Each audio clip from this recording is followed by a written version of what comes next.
I am going to do examples of exercise 13.1 probability. So let's do example second. First example बहुत easy है इसलिए मैं नहीं करा रही. A family has 2 children. What is the probability that both the children are boys given that at least one of them is a boy? अगर family में 2 children है उसकी सैम्पल स्पेस क्या बनेगी?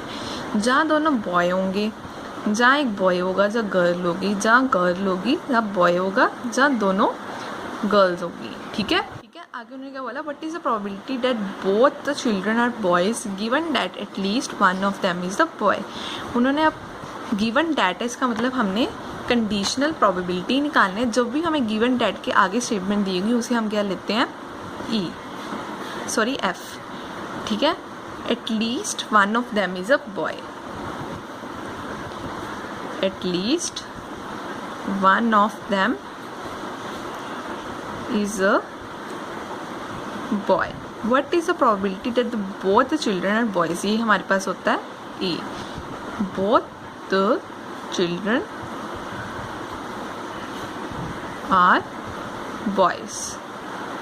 Both the children are boys में हमारा कौन सा केस आएगा? B वाला ही एक.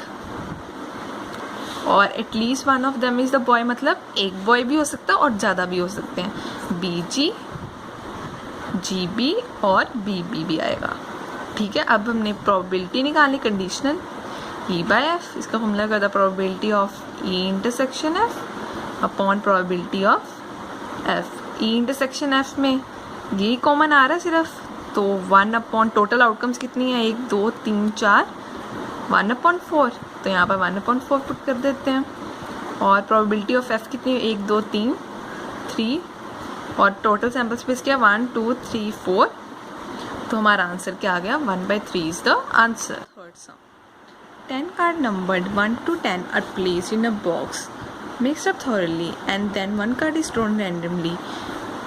If the that number on the card is more than 3, what is the probability that it is an even number? यहाँ पर तो कुछ नहीं लिखा हुआ कि यहाँ पर हमने कंडीशनल प्रोबेबिलिटी निकालनी है. फिर कंडीशनल प्रोबेबिलिटी की एक पहचान होती है. इफ़ इट इज़ नॉन है इसका मतलब कंडीशनल प्रोबेबिलिटी ही निकालनी है. तो इफ़ इट इज़ नॉन, तो अब उन्होंने क्या बोला है? 10 कार्ड नंबर 1 to 10. इसकी सैम्पल स्पेस क्या बनेगी? 1 2 3 4 5 6 7 8 9 10. टोटल सैम्पल स्पेस हमारे पास क्या होगी? 10. तो उन्होंने क्या बोला? Mix up thoroughly and then 1 card is drawn randomly if it is known that number on the card is more than 3. उन्होंने बोला number on the card is more than 3. तो आपको पता है जब भी ऐसा हो number on the card is, इसका मतलब ये क्या? If it is known. अगर यहाँ पर गिवन होता उसके आगे वाली स्टेटमेंट होती तो ये भी हमारे केस में क्या होता? F. तो इस केस में भी ये हमारे पास है F. The number on the card is more than 3. क्या होगा? 4 5 6 7 8 9 10 होंगे. और उन्होंने कहा what is the probability it is an even number. इसका मतलब ये क्या होगा? इवन नंबर हमारे पास कौन से होंगे? 2 4 6 8 10. 2 4 6 8 10. इसका मतलब हम क्या निकालना? प्रोबेबिलिटी ऑफ E/F निकालनी. इसका फॉर्मूला क्या है? Probability of E intersection F upon probability of F. Probability of E intersection इन दोनों में से कॉमन एक 4 कॉमन आ रहा है, एक 8 आ रहा है, एक 6 भी आ रहा है. सच एक आ रहा है 10. तो कितने कॉमन है? 4. 4 अपॉन टोटल क्या है? 4 अपॉन 10 आ जाएगा ना. ठीक है ना. ये आ गया 4 अपॉन 10. और प्रोबेबिलिटी ऑफ F क्या हो जाएगी? 1 2 3 4 5 6 7 है. 7 अपॉन टोटल सैम्पल स्पेस क्या है? 10. तो 7 अपॉन 10. तो हमारा आंसर क्या आ जाएगा? 4/7 is the answer. In a school there are 1000 students out of which 430 are girls. उन्होंने बोला स्कूल में 1000 स्टूडेंट्स हैं उसमें से 430 गर्ल्स हैं. It is not that out of 430 10% of girls studying in class 12. उन्होंने बोला है अगर स्कूल में 430 गर्ल्स हैं उसमें से 10% गर्ल्स कौन सी क्लास में पढ़ रही हैं? क्लास 12 में. What is the probability that student chosen randomly studies in class 12 given that chosen student is a girl. ठीक है. पहले हम लिख लेते हैं हमें क्या दिया हुआ है? Total number of students. क्या कितने दिए हुए हैं 1000। तो उन्होंने गर्ल्स कितनी दी हुई हैं, टोटल गर्ल्स दी हुई हैं 430। अब उन्होंने बोला 10% of girls studying in class 12, तो हम यहाँ से क्लास 12 की गर्ल्स निकाल लेंगे। गर्ल्स इन क्लास 12 कितनी होंगी, 10% ऑफ 430, तो यहाँ से हमारी गर्ल्स इन क्लास 12 आ जाएंगी। 10/100 430, इसकी सीधा कटिंग होगी। इसके हमारी गर्ल्स कितनी है क्लास 12 में 43। What is the probability that student chosen randomly studies in class 12 given that chosen student is a girl? आपको मैंने कितनी बार बताया, given that के आगे जो भी स्टेटमेंट होगी वो हम क्या लेते हैं, F, ठीक है। स्टूडेंट इज अ गर्ल, और जो ऊपर उन्होंने दी हुई थी particular probability student chosen randomly studies in class 12, वो क्या हमारे पास E, student chosen randomly studies in class 12। तो अब हमने कंडीशनल प्रोबेबिलिटी निकाली, इसके बाद हमने क्या करना है, probability of E by F। इसका फॉर्मूला क्या होता है, probability of E intersection F upon probability of F। तो हमारे पास F क्या है, स्टूडेंट इज़ अ गर्ल, हमारे पास टोटल गर्ल्स कितनी है 430, ठीक है। अब हम यहाँ से प्रोबेबिलिटी निकालते हैं F की, ठीक है। तो टोटल गर्ल्स हमारे पास 430 और वो टोटल स्टूडेंट्स हमारे पास कितने थे 1000। अब हम probability of E intersection F का मतलब क्या हुआ, वो स्टूडेंट क्लास 12 में भी हो और साथ में गर्ल भी हो। इसका मतलब क्या हो गया, 43 गर्ल्स है ना हमारे पास जो क्लास 12 में भी हैं और साथ में गर्ल्स भी हैं, ठीक है। तो हमारे पास क्या आ गया 43/1000। तो E इंटरसेक्शन F क्या आ गया 43/1000 और प्रोबेबिलिटी ऑफ F क्या आ गई 43 430/1000। तो ये आ गया 4, तो इसकी कटिंग होगी तो ये 1/10 आ गया। तो हमारा आंसर क्या आ गया 0.1 is the answer. A die is thrown 3 times. Events A and B are defined. A 4 on third throw and B event का हमें दिया हुआ है 6 on the first and 5 on the second throw. Find the probability of A given that B has already occurred.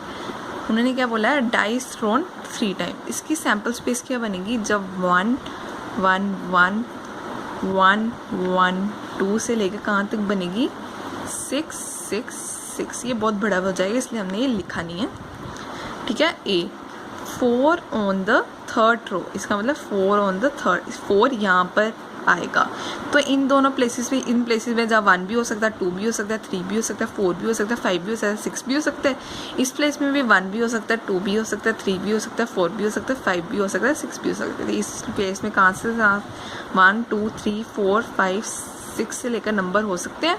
तो उन्होंने B event क्या बोला है 6 on the first throw, 6 on the and 5 on the second. यहाँ पर 1 भी हो सकता है, यहाँ पर 2 भी हो सकता है, 3 भी हो सकता है, 4 भी हो सकता है, 5 भी हो सकता है, 6 भी हो सकता है। तो हम लिख सकते हैं इसकी प्रोबेबिलिटी क्या होगी, जहाँ 6 5 1 हो सकता है, जहाँ 6 5 2 हो सकता है, जहाँ 6 5 3 हो सकता है, जहाँ 6 5 4 हो सकता है, जहाँ 6 5 5 हो सकता है, जहाँ 6 5 6 हो सकता है, ठीक है। तो पहले हमने अब probability of A by B निकालनी है। इसका फॉर्मूला क्या होता है, probability of A intersection B upon probability of B.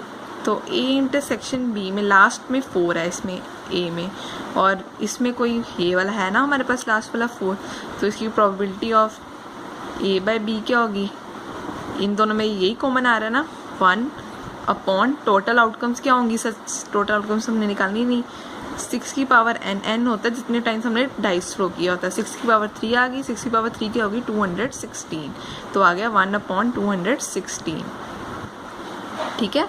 अब प्रोबेबिलिटी ऑफ बी, तो ये कितने टाइम्स है बी की आउट 1 2 3 4 5 6, प्रोबेबिलिटी ऑफ बी क्या आएगी 6 अपॉन टोटल आउटकम्स कितनी है 216, 6 अपॉन 216. सो हमारा आंसर क्या आएगा 1/6 इज द आंसर.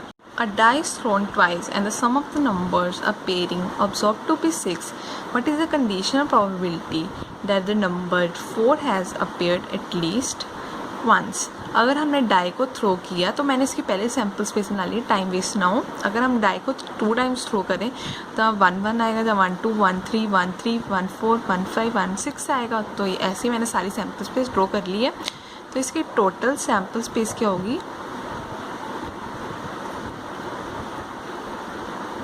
6, ये 6 टाइम्स और 6 इंटू 6 36.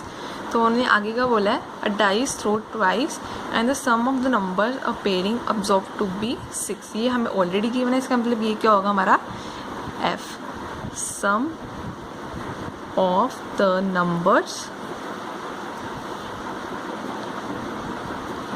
Observed to be 6. उन्होंने आगे क्या बोला what is the conditional probability number 4 has appear at least 1. इसका मतलब ये हमारे पास क्या होगा E 4 has appeared at least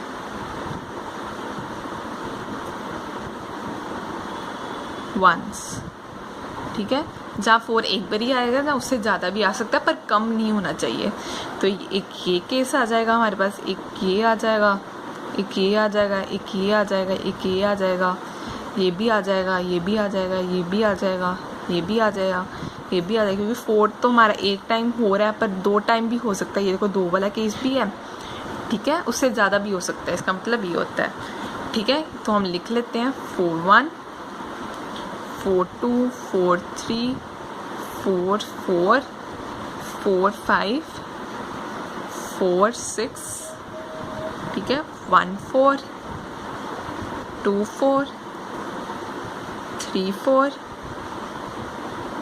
5 4 and 6 4. और the sum of the number observe to be 6. इस केस में हमारे कौन से आएंगे देखो ध्यान से. एक तो 6 मतलब इन दोनों का सम मिला के 6 होना चाहिए. ये देखो एक ये आ रहा है, 1 और 5 को मिलाएंगे तो 6 ही आएगा ना. तो एक 4 2 भी आएगा, ये भी आएगा. ठीक है, और 4 2 ये भी आएगा. ठीक है, और 3 3 भी आ जाएगा. कहाँ पे है ये है.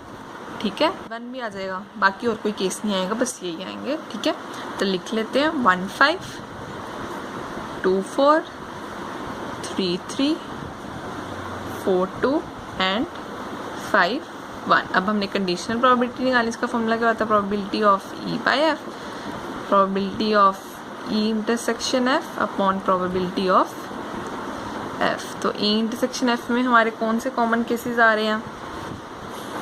पहले यहाँ से शुरू करते हैं. 1 5 इसमें नहीं आ रहा, 2 4 इसमें आ रहा है, 3 3 भी नहीं आ रहा, 4 2 आ रहा है और 5 1 नहीं आ रहा. इसका मतलब यही हमारे 2 कॉमन केसेस हैं. ई इंटरसेक्शन एफ क्या बनती है हमारी 2 4 और 4 2. तो इसकी probability of E intersection F क्या होगी. ये 2 हैं, 2 अपॉन टोटल कितने हैं 2 अपॉन 36. ठीक है, और प्रोबेबिलिटी ऑफ एफ क्या बनेगी 1 2 3 4 5 5 अपॉन टोटल सैम्पल स्पेस क्या 36. तो हम यहाँ पर पुट कर लेते हैं. ई इंटरसेक्शन एफ क्या निकाली 2 अपॉन 36 और प्रोबेबिलिटी ऑफ एफ क्या निकाली 5 अपॉन 36. तो हमारा आंसर क्या आ गया 2/5 is the answer. Consider experiment of tossing a coin. If a coin shows head, toss it again. But if it shows tails, then throw a die. Find the conditional probability of the event that a die throws a number greater than 4, given that there is at least one tail. अब उन्होंने यहाँ पर लिखा गया हुआ है Consider a experiment of tossing a coin. अगर हम coin को toss करते हैं, जहाँ head आएगा या tail आएगा. If a coin shows head, अगर वो हमें कॉइन शोज हेड करता है, अगर coin shows head toss it again, फिर हमें टॉस करेंगे. अगर हम टॉस करेंगे जहाँ फिर हेड आएगा जहाँ टेल आएगा. But if it shows tail, अगर कोई शोज टेल करता है then throw a die. Die के अगर टेल है तो हम डाई थ्रो करेंगे, उसके आउटकम्स के होगा 1 होगा, 2 3 4 5 या 6। अब हम इसकी सैम्पल स्पेस कैसे निकालेंगे, ध्यान से देखो। सैम्पल स्पेस कैसे निकालेंगे, हम h को इस h के साथ मल्टीप्लाई करेंगे, h आ गया, h को t के साथ ht आ गया, ठीक है। अब t को 1 के साथ, फिर t को 2 के साथ, फिर t को 3 के साथ, फिर t को 4 के साथ, फिर t को 5 के साथ, फिर t को 6 के दिए। हमारी सैम्पल स्पेस आ गई। टोटल सैम्पल स्पेस हमारी क्या बनी, 1 2 3 4 5 6 7 8, ठीक है। Find the conditional probability of the event that the die shows a number greater than 4। उन्होंने बोला die shows number greater than 4, तो ये हमारा इवेंट कौन सा हुआ, E, die shows number greater than 4, ठीक है। Given that there is at least 1 tail, मैंने आपको पहले भी बताया था गिवन डैट के आगे वाली टर्म क्या होगी, हमेशा F, at least 1 is a tail. Die shows a number greater than 4 वाले कौन से आएंगे, T5 T6 ही आएगा ना, तो लिख लेते हैं। और एटलीस्ट 1 इज टेल, एक केवल आएगा HT, एक से ज़्यादा भी हो सकता है, पर T1 T2 T3 T4 T5 और T6, ये हमारे केसेस आ गए। अब हमने कंडीशनल प्रोबेबिलिटी निकालनी, इसका फॉर्मूला क्या होता है कंडीशनल प्रोबेबिलिटी का, E/F, probability of E intersection F upon probability of F। पहले हम प्रोबेबिलिटी ऑफ F निकालते हैं। अब प्रोबेबिलिटी ऐसे मत निकालना कि 1 2 3 4 5 6 7/8 कर देंगे तो हमारी ये प्रोबेबिलिटी आएगी। अब इस केस में हम क्या करेंगे, हम अलग अलग प्रोबेबिलिटीज निकालेंगे। देखो कैसे, प्रोबेबिलिटी ऑफ F कैसे निकालेंगे, probability of HT plus probability of T1 plus probability of T2 plus probability of T3 plus probability of T4, probability of T4 plus probability of T5 plus probability of T6। अब H आने की हमारी कितनी है, देखो H आने की probability, अगर हम कॉइन को टॉस करें हेड या टेल है, हेड आने की भी प्रोबेबिलिटी क्या है 1/2 और टेल आने की भी है प्रोबेबिलिटी 1/2। तो हेड आने की प्रोबेबिलिटी क्या है 1/2, अगर हम फिर से कॉइन टॉस करें तो टेल आने की भी प्रोबेबिलिटी क्या है 1/2 ही है। अब टेल आने की प्रोबेबिलिटी तो हमारे पास 1/2 ही है। अब हम राइट थ्रो करें तो उसमें आउटकम्स कितने आएंगे, जब 1 आएगा 2 आएगा 3 आएगा, पर 1 आने की इसमें से प्रोबेबिलिटी क्या होगी 1/6, क्योंकि 1 2 3 4 5 6 है ना, अपॉन टोटल आता है ना, इंटू 1/6। ये सारे 1/12 आ जाएंगे, क्या आ जाएंगे 1/4 प्लस 1/12, इसका भी 1/12 ही आएगा ना, 1/12, इसका भी 1/12 आएगा, 1/12 प्लस 1/12, ये कितने टाइम्स हो गया हमारे 1 2 3 4 5 6 टाइम्स 1/4 प्लस 1 2 3 4 5 6/12, इसके साथ 2 के साथ कटिंग होगी, तो हमारा आंसर इसका क्या आएगा, हम इसका एलसीएम लेंगे तो हमारे पास आएगा 3/4। अब हम E इंटरसेक्शन F निकालेंगे। देखो E इंटरसेक्शन F कैसे निकालेंगे, इन दोनों में से क्या कॉमन है हमारा, एक T5 आ रहा है और एक T6 आ रहा है, तो T5 एंड T6, टेल आने की हमारी प्रोबेबिलिटी क्या है 1/2 और 5 आने की प्रोबेबिलिटी क्या है 1/6 और T आने की प्रोबेबिलिटी 1/2 और 6 आने की 1, ये आ गया 1/12, तो ये आ गया 2/12, तो इसकी प्रोबेबिलिटी क्या है 1/6, तो हम यहाँ पर पुट कर देते हैं 1/6। और प्रोबेबिलिटी ऑफ F क्या निकाली थी हमने 3/4, तो हमारा आंसर क्या आएगा 1/6 इंटू 4/3, तो 2 3s, तो हमारी आंसर क्या आएगा 2/9 इज द आंसर।